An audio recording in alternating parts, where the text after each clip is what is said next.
इस वीडियो में दी गई जानकारी सामग्री गणना की प्रामाणिकता या विश्वसनीयता की गारंटी नहीं है। सूचना के विभिन्न माध्यमों, ज्योतिष, पंचांग, प्रवचनों, धार्मिक मान्यताओं, धार्मिक ग्रंथों आदि से संकलित करके यह सूचना आप तक प्रेषित की गई है। हमारा उद्देश्य सिर्फ सूचना पहुंचाना है। पाठक या उपयोगकर्ता इसे सूचना समझकर ही ले। इसके अतिरिक्त इसके किसी भी तरह से उपयोग की जिम्मेदारी स्वयं उपयोगकर्ता या पाठक की ही होगी। नमस्कार दोस्तों, स्वागत है आपका हमारे YouTube चैनल सांसारिक जानकारी पर। हम आपको यहाँ पंडित प्रदीप जी मिश्रा द्वारा बताए गए उपाय जो वे अपनी कथा में बताते हैं, उनकी जानकारी देते हैं ताकि आपको एक ही जगह पर ही सारे उपाय मिल जाए। गुरु जी के बताए गए उपाय श्री शिव पुराण से जाने गए होते हैं, इसलिए निसंदेह भगवान शिव पे विश्वास रख कर करे। इस पुराण में शिव जी को वात्सल्य, दया और करुणा की मूर्ति के रूप में महिमामंडित किया गया है। इस पुराण का पाठ करने से भक्तों के अंदर भी ऐसे ही गुणों का संचार होता है, यानी भक्तों का चरित्र भी भगवान शिव की ही तरह बनने लगता है। जो भक्त शिव पुराण का विधि पूर्वक पाठ करते हैं, वो जीवन मरण के चक्र से भी मुक्ति पा जाते हैं। मकर संक्रांति का पर्व तरक्की के रास्ते खुलते हैं। पुराण और विज्ञान दोनों में मकर संक्रांति यानी सूर्य की उत्तरायण स्थिति का अधिक महत्व है। सूर्य के उत्तरायण से रातें छोटी और दिन बड़े होने लगते हैं। कहते हैं उत्तरायण में मनुष्य प्रगति की ओर अग्रसर होता है। अंधकार कम और प्रकाश में वृद्धि के कारण मानव की शक्ति में भी वृद्धि होती है। जब सूर्य का एक राशि से दूसरी राशि में प्रवेश करता है, जिसे संक्रांति कहा जाता है, इसी प्रकार सूर्य के मकर राशि में प्रवेश करने को मकर संक्रांति के नाम से जाना जाता है। धार्मिक मान्यता है कि मकर संक्रांति के दिन देव भी धरती पर अवतरित होते हैं। आत्मा को मोक्ष प्राप्त होता है, अंधकार का नाश और प्रकाश का आगमन होता है। पूरे वर्ष में एक दिन ऐसा आता है, मकर राशि में सूर्य प्रवेश करता है, तो उसे मकर संक्रांति कहते हैं। महाराज ध्यान दीजिएगा, पूरे वर्ष में एक दिन मकर संक्रांति। हमारे हिंदू धर्म में ये दिन है, हमारे हिंदू धर्म में जो ये दिन है। अच्छा, कई लोग कहते हैं कि सूर्य की उत्तरायण का क्रम है, ये क्रम है, ये पूजन का क्रम है, तिल्ली के लड्डू का क्रम है, लड्डू बना लो तिल्ली का, इसका क्रम है। पर अगर स्कंद पुराण उठाओ तो स्कंद पुराण में अगर मकर संक्रांति के क्रम को यदि पढ़ोगे तो मालूम पड़ेगा कि पूरे वर्ष में एक दिन ऐसा था जिस दिन भगवान शिव और नारायण, ये दोनों, इसलिए आज भी हिंदू धर्म में गुड़ के लड्डू तिल्ली के साथ मिलाते हैं। क्यों? उसका कारण कि शंकर और नारायण ये दोनों एक ही दिन, एक ही पल गंगा का स्नान करने के लिए एक भगवान शिव। देखिए कितना कितना हमारे हिंदू धर्म में एक एक तिथि का, एक एक वार का एक एक महत्व है, उसको समझिए।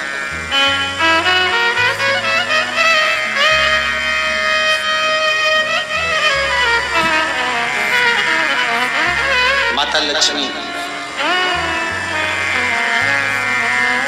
भगवान नारायण और भगवान शिव को स्नान के लिए गुप्त रूप से झांकती है।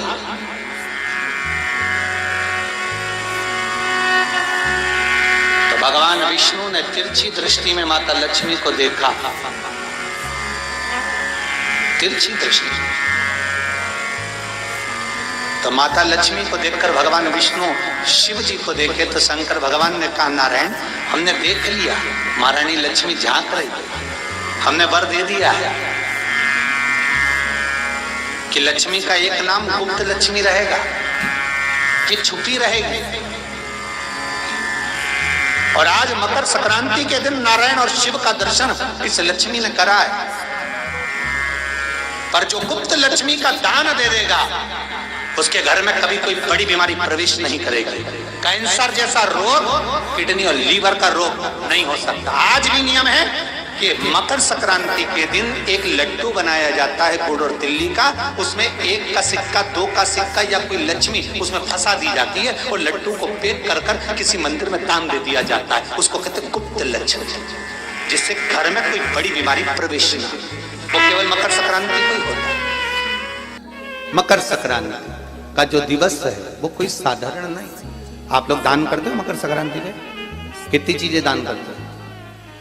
और सुहागन माताओं को देते हो ना? क्या देते, कितने देते हो? 13 14 कितने हैं? 14। कौन से पुराण में लिखा है कि 14 चीज देना चाहिए? अरे बोलते जाओ जरा जल्दी जल्दी, बड़ी मुश्किल से तो पकड़ाई में आते हो तुम शिवरी नारायण वालों। 14 चीजें दान देना है। किस पुराण में लिखा है? कोई तुमसे पूछ सकता है तो महाराज आप कह सकते हो अग्नि पुराण में वर्णन आता है।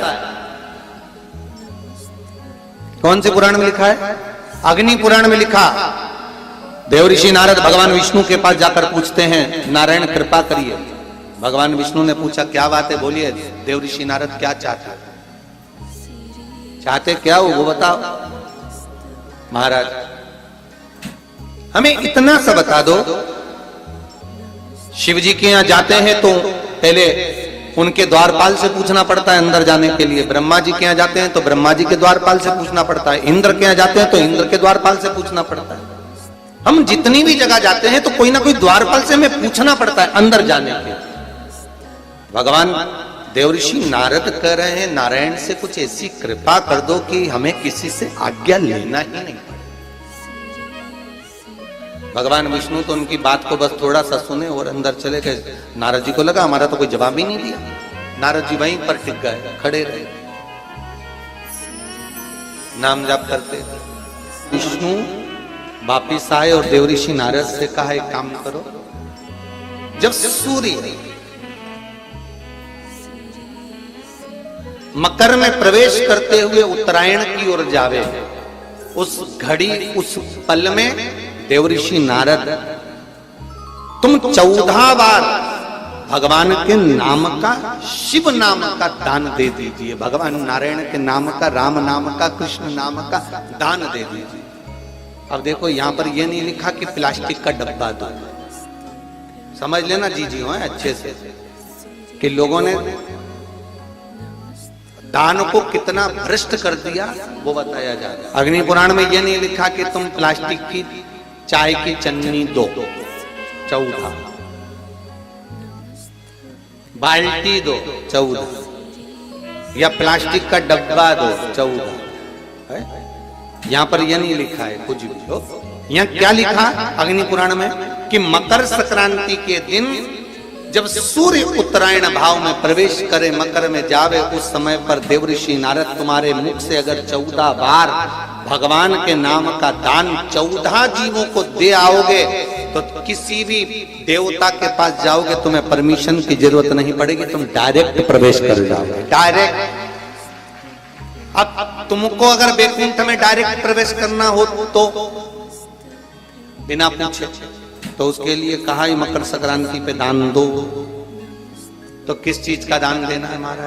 प्लास्टिक का डब्बा नहीं, बाल्टी नहीं, चन्नी नहीं, किस चीज का दान? तो कहा अगर देवर्षि नारद आप दान दे रहे हो तो 14 नाम का दान दीजिए। 14 जीवों को नाम का दान दे दो, भगवान के नाम का भजन करो। और अगर संसार के लोग दान दे तो किस चीज का? तो के अन्न से बड़ा कोई दान, अन्न से बड़ा कोई दान। अच्छा, कई लोग कहते हैं कि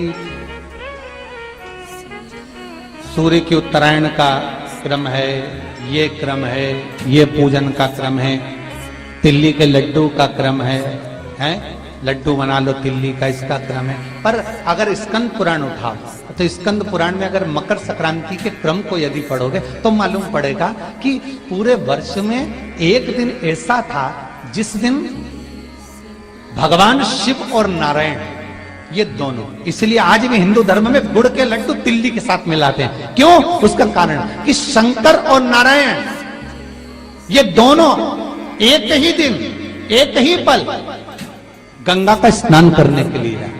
एक फिर भगवान शिव, देखिए कितना कितना हमारे हिंदू धर्म में एक एक तिथि का, एक एक वार का एक एक महत्व है, उसको समझिए। माता लक्ष्मी, भगवान नारायण और भगवान शिव को स्नान के लिए गुप्त रूप से झांकती है। तो भगवान विष्णु ने तिरछी दृष्टि में माता लक्ष्मी को देखा, तिरछी दृष्टि। तो माता लक्ष्मी को देखकर भगवान विष्णु शिव जी को देखे तो शंकर भगवान ने कहा, नारायण हमने देख लिया, महारानी लक्ष्मी झांक रही है, हमने वर दे दिया कि लक्ष्मी का एक नाम गुप्त लक्ष्मी रहेगा, ये छुपी रहेगी। और आज मकर संक्रांति के दिन नारायण और शिव का दर्शन इस लक्ष्मी ने करा है। पर जो गुप्त लक्ष्मी का दान दे देगा उसके घर में कभी कोई बड़ी बीमारी प्रवेश नहीं करेगी।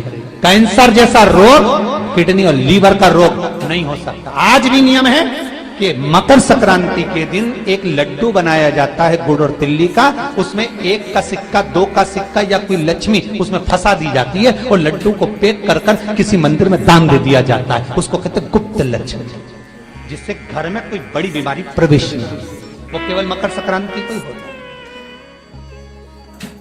कहते हैं मकर संक्रांति है जिस समय पर कल सूर्य उत्तरायण आ जाए और पहले दिन उत्तरायण के दिन ही जब संध्या का समय होता है, शाम का समय होता है, महाराज संध्या का जो समय होता है शाम का, अगर कोई बच्चा पलंग पर बाथरूम करता हो, गंदगी करता हो, सारी औषधि कर ली, दवाई कर ली, और या बच्चा रात्रि को उठकर चिड़चिड़ करता हो या रोता हो रात भर, महाराज उसके लिए, या माता के स्तनों में बच्चे को पिलाने के लिए दूध ना आता हो उसके लिए, या बच्चा रुदन करता हो या बच्चा गंदगी करता हो उसके लिए, कल शाम के समय पर प्रथम दिन में जब भगवान उत्तरायण आ रहे हैं मकर राशि के अंतर्गत, तो शाम के समय पर मकर संक्रांति के दिन गुड़ को पानी में मिलाकर शिवजी पर लेपन कर दो, उसी हाथ को बच्चे को मंदिर के बाहर चटा दो महाराज, फिर वो पलंग पर कभी गंदगी नहीं करेगा महाराज। जिस नारी का स्तन में दूध नहीं आता हो बच्चों को पिलाने के लिए, उसको भी अगर चटा दिया जाए तो स्तन में दूध आना प्रारंभ होगा महाराज। जो बच्चा रात्रि को रोता हो, जाग जाता हो, उसको भी अगर वो हाथ चटा दिया जाए तो वो काम करता है महाराज। ये कल के दिन करके देखना, बाद में बताना जरूर हो। शुगर वाले जीव जिनकी शुगर ऊंची नीची हो रही हो, ज्यादा शुगर की परेशानी आ रही हो और इंजेक्शन लेना पड़ रहा हो, उनके लिए निवेदन है काली तिल्ली कल के लिए है ये खास तौर से, बाकी के शुगर के लिए तो उपाय और बाद में बता देंगे, पर कल के लिए जो करना चाह रहे हैं जिनकी शुगर लेवल में नहीं आ रही, काली तिल्ली शंकर भगवान के शिवलिंग पर समर्पित कर दो और उस काली तिल्ली को जब शिव जी पर चढ़ाएं तो महाराज हाटकेश्वर महादेव का नाम लेना है। कौन से महादेव? हाटकेश्वर महादेव का नाम लेना है और शंकर भगवान पर काली तिल्ली चढ़ाते जाना है। उसमें कंकर नहीं हो, सफेद तिल्ली का एक भी दाना नहीं हो, इसका ध्यान रखिए। उस काली तिल्ली को चढ़ा दीजिए। हाटकेश्वर महादेव का स्मरण कर कर किसी को जल ना चढ़ाने देना उस समय पर जब आप शंकर जी को चढ़ाएं, और भगवान शंकर की हाटकेश्वर महादेव का स्मरण कर कर 108 रुद्राक्ष से मनके से माला जप लो। वहीं शंकर चढ़ी रहने देना तिल्ली, उसी तिल्ली को वापिस कटोरी में उठा कर लिया। 3 दिन तक लगातार उसको थोड़ा थोड़ा कर कर सुबह के समय खाली पेट खाइए, शुगर लेवल पर आ जाएगी महाराज, आपकी शुगर हाई ऊंची नीची नहीं जाएगी। हाटकेश्वर महादेव का स्मरण। श्री शिवाय नमस्तुभ्यं। इस भारत की भूमि पर, इस मृत्यु लोक में, पूरे विश्व में ऐसे कई घर हैं जिनके घर में गुजारा करने के भी आफत है। पहनने के कपड़े नहीं, किसी के यहां पर भोजन नहीं, किसी के यहां जमीन नहीं, किसी के यहां दुकान नहीं, कोई कोई पूरी जिंदगी किराए के मकान में निकाल देता है। नहीं,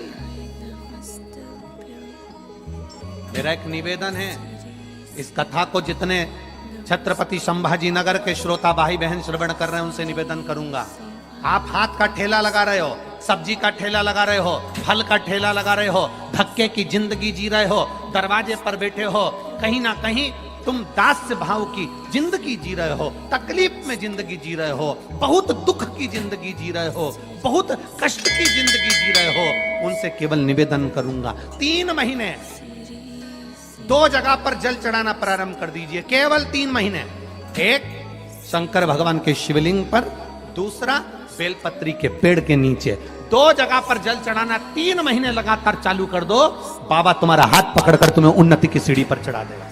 हमें कोई चमत्कार करना नहीं आता और ना हम कोई तंत्र विद्या या मंत्र विद्या जानते हैं, ना हमारे पास में बेल है, ना हमारे पास में भभूति है।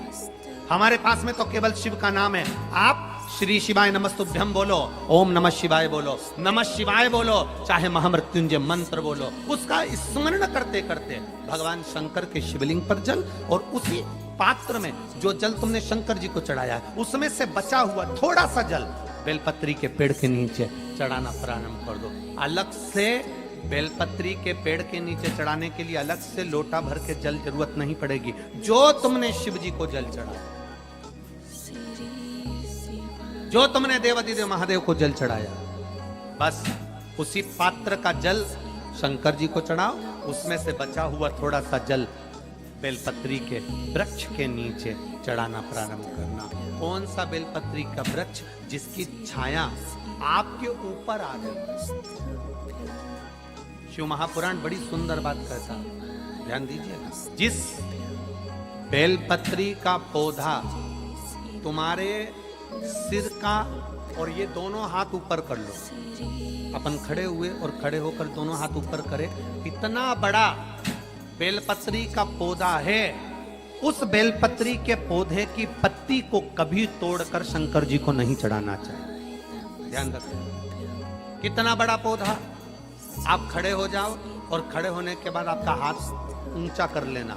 इतना बड़ा पौधा है, उस पौधे की पत्ती बेलपत्री को तोड़कर शंकर भगवान को कभी नहीं चढ़ाना। शंकर भगवान को उस बेलपत्री को, उस वृक्ष की पत्ती को तोड़ना चाहिए जो वृक्ष तुम्हारे हाथ से थोड़ा सा ऊंचा हो, जिसके लिए तुम्हें हाथ और ऊंचा करना पड़ रहा हो। जैसे एक बच्चा अपनी माँ की गोद में बैठने के लिए दोनों हाथों से उचकता है, आवाज लगाता है, उचकता है, आवाज लगाता है, हाथ ऊपर करता है, तो माँ उस बच्चे को गोदी में ले लेती है। उसी तरह उस बेलपत्री के वृक्ष की पत्ती तोड़ना चाहिए जिसने थोड़ी उन्नति कर ली हो, जो थोड़ा ऊंचा हो गया हो। तुम उसको पाने का प्रयास करो तो भगवान भी तुम्हें अपनी गोदी में ले ले। ऐसे वृक्ष की पत्ती।